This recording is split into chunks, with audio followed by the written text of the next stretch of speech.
utazi Imana n'utazi urukundo, kubera ko Imana ari urukundo. Bigenda bite kugira ngo umuntu abashe kuba yakunda undi ku rwego rw'uko atamujya kure? Bigenda bite kandi kugira ngo umuntu abashe kuba yakunda undi bityo bikazatuma wa muntu asiga iwabo akazasanga wa undi yakunze bakazabana ubuzima bwose bazaba basigaje mu isi? Ibisubizo by'ibyo bibazo turabimenyera hamwe muri iki kiganiro. Nitwa Raoul Mukunzi. Iki kiganiro wakigiramo uruhare twandikira ku rukuta rwacu rwa Instagram ukaduha igitekerezo cy'ingingo tuzaganiraho mu biganiro byacu biri imbere. Ariko nanone ku rukuta rwacu rwa YouTube iyo wanditsemo Raoul Mukunzi ubasha gukurikira ibiganiro byose twakoze.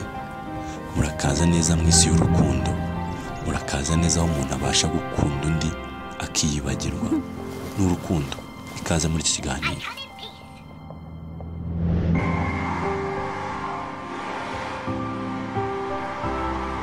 Umunyabwenge mu by'ubuzima Vincent de Vigneault yavumbuye umusemburo witwa oxytocine. Oxytocine ni umusemburo ugenga urukundo ku muntu. Akenshi na kenshi ukunda kwiremwa igihe cyose uzabona umubyeyi ari konsa umwana we, igihe cyose uzabona umwana ari konka amabere ya mama we, azaba ari konka amashereka ayakuramo indyo yuzuye, ariko azaba ari gukuramo ikindi kintu gikomeye cyane mu buzima bwe kizamukurikirana: urukundo, oxytocine. Igihe cyose umubyeyi uzabona ari konsa umwana amureba mu maso akanamukotokora utuntu dutandukanye, azaba ari kumutoza gukunda, azaba ari kumuha oxytocine izagenga urukundo rwose, ruzagenga amarangamutima ye. Ni gake uzabona umuntu usanzwe utari musaza wawe, utari mushiki wawe, utari mama wawe ndetse utari na murumuna wawe agukunda ku rwego rw'uko akurutisha abandi. Igihe cyose uzabona uwo muntu ameze gutyo agukunda kandi akakurutisha abandi, uzamenye ko ari imbaraga za oxytocine yonse mu mabere ya mama we igihe yari akiri muto, ari nayo mugenga w'urukundo rwose ruzaba ruri kumuyobora muri icyo gihe. Ese oxytocine hari ingaruka mbi yaba igira ku buzima bw'umuntu? Vincent de Vigneault abivuga neza. Avuga ko igihe wakunze umuntu ugatinya kubimubwira, n'igihe wabwiwe gukundwa ugatinya kubyemera, uba uri kubuza oxytocine gukora akazi kayo. Dore ingaruka bitera ku buzima bw'umuntu. Gutera gahoro k'umutima bitera indwara yitwa hypotension cyangwa umuvuduko muke w'amaraso. Gutera k'umutima ku muvuduko wo hejuru aribyo bitera indwara yitwa hypertension, umuvuduko mwinshi w'amaraso. Guhorana complexe cyangwa se urwikekwe mu Kinyarwanda. Guteragurwa nabi k'umutima bitagendera ku muvuduko bisanzwe muri rusange, ibyo bita arrhythmias mu rurimi rw'ubuvuzi. Umujinya wa hato na hato, icyo twakwita umushiha. Bikageraho abantu bakureba ko uhagaze ariko wowe ukumva kutakiriho, ibyo twakwita gupfa uhagaze. Guhorana agahinda, kuba uruhu rwawe rwahindura ibara rukasa nk'umuhondo cyangwa amaraso yagahindura ibara nayo agasa nk'umuhondo. Ibi byose iyo biterateranyije havamo ubwiyahuzi. Ni urupfu umuntu yitegurira. Uyu muhanga Vincent de Vigneault mu by'ubuzima avuga ko igihe cyose wagize amarangamutima yo kuba wakunda umuntu ku rwego rw'uko wowe ubura imbaraga zo kuba wabikontorora, ngo uba ukwiye kwitonda cyane ku rwego rwo hejuru, kubera ko ngo igihe cyose uzahitamo umuntu uzagutesha umutwe mu gihe cyose muzaba muri kumwe mu isano y'urukundo, izi ngaruka twavuze haruguru ngo n'ubundi zizakubaho. Bisaba kwitonda cyane mu gihe ugiye guhitamo umuntu muzabana akaramata cyangwa se ugiye kujya mu isano y'urukundo. Noneho se ko urukundo rubaye ibintu bikomeye cyane muri aka kanya, ibintu byose bikaba byabaye urukundo, urukundo nyarwo twatwita iki? Abahanga mu by'iyobokamana bavuga ko urukundo nyarwo rwihanganira byose, ntirwivumbura, ntirumara igihe kinini rwarakara iyo bari kumwe iyo yakoze amakosa, rubabarira byose, rwihanganira byose, igihe cyose rwababariye kandi rwibagirwa n'ibyabaye mbere. Abahanga mu by'ubuzima bo bavuga ko ngo igihe oxytocine yabaye nyinshi mu mubiri w'umuntu akabasha gukunda undi ku rwego rwo hejuru, ngo bimutwara nk'injiji, ngo bityo ntiyite ku byamubabaje, akababarira byose ntacyo yitayeho, akihanganira byose n'ubundi ntacyo yitayeho. Ngo rimwe na rimwe gufata umwanzuro w'ikintu bijya bimugora. Bavuga ko kandi ngo iterambere ry'umuntu oxytocine yabanye nyinshi, umuntu wakunze cyane, ngo iterambere ryo riba riri kure, kubera yuko igihe cyose afite amafaranga bashaka kuyatakaza mu bintu bishimisha uwo bari kumwe mu rukundo, iterambere ryiwe akaryibagirwa burundu. Umuhanzi we yahimbye indirimbo arangira aravuga ngo ingoma n'abatware bizashira, ingobyi n'abaheka bizashira, ingoyi n'uburoko nabyo bizashira, ati nyamara urukundo narwo urusanga imbere, ati uruhaye niyo atarugushubije amaherezo y'inzira urusanga imbere. Ngaya magambo atera ibyiringiro mu rukundo, ngaya magambo atera ishema cyane mu rukundo. Yasoje arahirira ko atigeze abona urukundo rutsindwa na rimwe, kandi nanjye nyiri kubabwira sinigeze mbona ibyo bintu bibaho, sinigeze mbona urukundo rutsindwa n'isegonda rya rimwe. Undi nawe yafashe urukundo rugeranya n'intambara, avuga ko ari iyo ntambara y'urukundo itagira inkomere, ntinaniza, ntawuyigwamo, umuhini warwo ntutera amabavu, ntiruvuna, urukundo ni nyambere. Nawe yafashe urukundo rugira nyambere.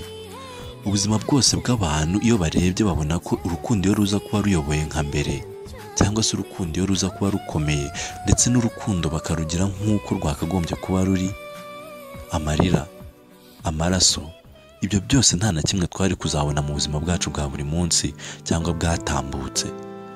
Uyu munsi nawe fata icyemezo, niba ukunze bikore, ubikore cyane, kubera ko ari impano itangwa n'Imana, kandi akaba impano umuntu yonka mu mubyeyi wiwe bwa mbere akibasha kuba hari ikintu yakwiha mu kanwa kiwe.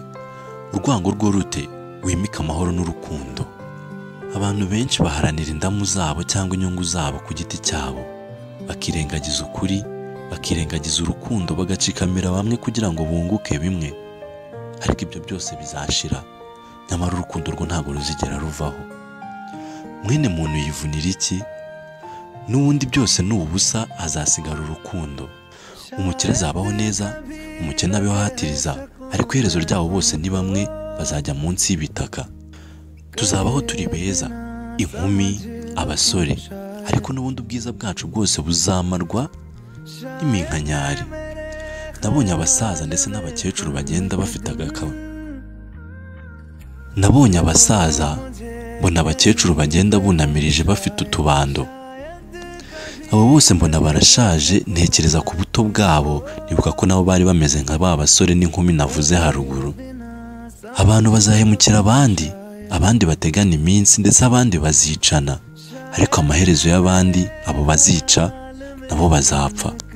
Nyamara urukundo iyo ruza kuba ruhari, impfu, amarira, amaraso, ibyo byose nta na kimwe twari kuzabona mu buzima bwacu cyangwa se mu buzima bwabo twari kuzabyara.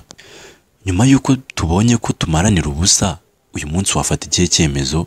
Fata icyemezo uyu munsi, wimike urukundo, urwango urute, ukunde mugenzi wawe, wirengagize ikibatanya, kuko icyo cyose kibatanya kirutwa cyane n'ikintu cyabahuza by'iteka ryose, mukabaho mu mahoro.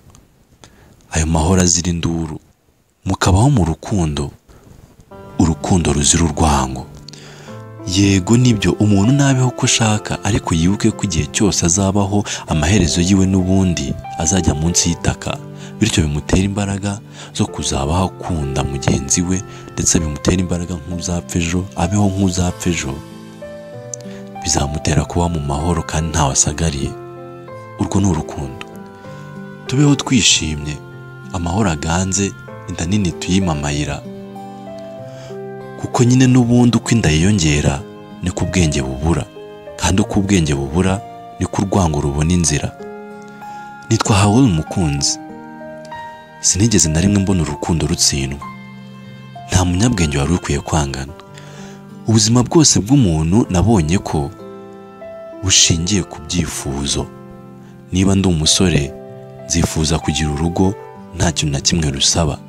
Nzifuza kugira urugo rurimo abana kandi nkabaho ndi umubyeyi wabo, ubaha buri kimwe cyose. Ayo ni amagambo buri mubyeyi wese aba yifuza, cyangwa se buri musore wese uba wifuza kuzabaho yarabaye umubyeyi. Ariko igihe cyose ibyo ngibyo ubibonye, usigara wifuza ibindi.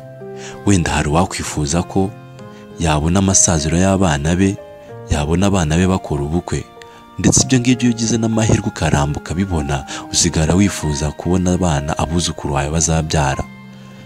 Ibyo nibyo nabonye mu buzima bwose nabayeho, ko ubuzima bwose bw'umuntu n'ubundi bushingiye ku byifuzo.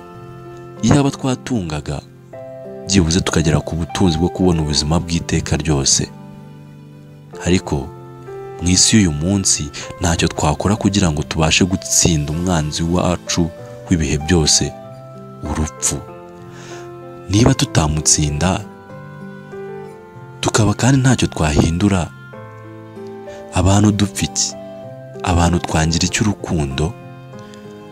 Reka uyu munsi dufate ubuzima bwacu bwose twimikemo urukundo, bityo bizatwongerera igihe cyo kuzabaho. Nitwa Raoul Mukunzi, nahangarukirije ikiganiro cyacu cy'uyu munsi. Ikiganiro mbashimira kuba mugiramo uruhare, mutwandikira ku rukuta rwacu rwa Instagram ukaduha igitekerezo cy'ingingo tuzaganiraho mu biganiro byacu biri imbere.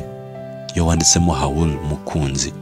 Nanone ku rukuta rwacu rwa YouTube iyo wanditsemo Raoul Mukunzi, ubasha gukurikira ibiganiro byose twakoze. Urukundo ruganze, amahoro agwire. Salam, shalom.